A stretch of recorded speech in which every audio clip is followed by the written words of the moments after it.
Welcome to Channel Samson Strength. I'm Samson coming at you today. I wanted to talk about manly emotions. So there's this video going around on social media, and it's a middle-aged guy, and he's having some feels, and he's got this spool with some wire on it, and there's not much wire left. So he's explaining to his wife that he's had this spool of wire for his entire life, and when he got it, it was like this big spool of wire, right? And he's using it. He said he had it for like 40 years, and so he's been using this spool of wire, and now it's dwindling down, right? There's not much left, and that's sort of like he's looking at this spool of wire, and he's having feels, and his wife comes out and asks him what's wrong, and he starts explaining that to his wife. And his wife makes a comment about his hat, and he's just like, yeah, we're done. We're done. So I remember the one time that I had actual suicidal ideation, and it was after I graduated college. And as a lot of you know, I'm a big bad convicted felon, right? Because I cashed a check that wasn't mine back when I was 17 years old. And then after that, went to college, escaped my dysfunctional upbringing, and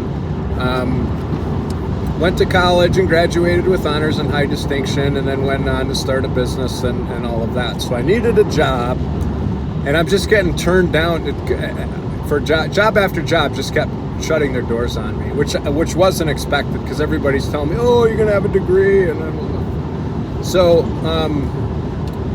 Finally, because I had experience in insurance, there was this sign in Geico in Coralville, Iowa, and now hiring, and they're hiring everybody. And I actually had like an active insurance license at the time, plus the college degree and everything. I'm thinking, there's no way these guys can turn me down. Literally, I'm the perfect candidate.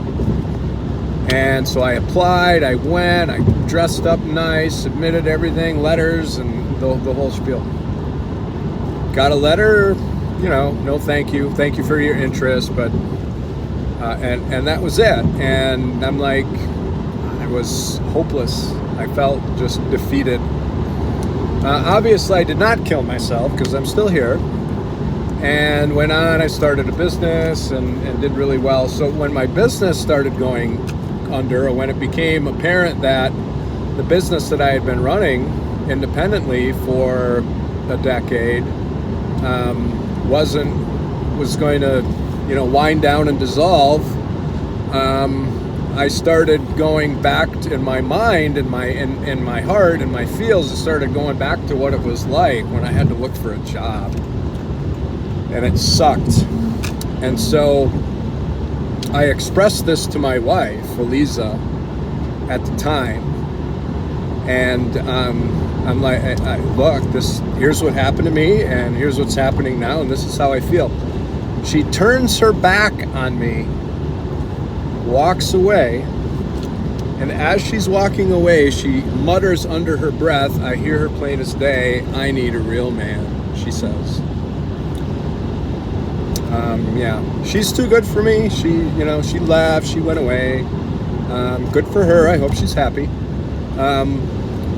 But I also think that this has something to do with intelligence, because Julie's amazing. Julie lets me cry. Julie's just there, right? Because I can do things like that, but I also do manly shit. Like, it seems to me that there's people who just can't hold two things in their head at the same time, right?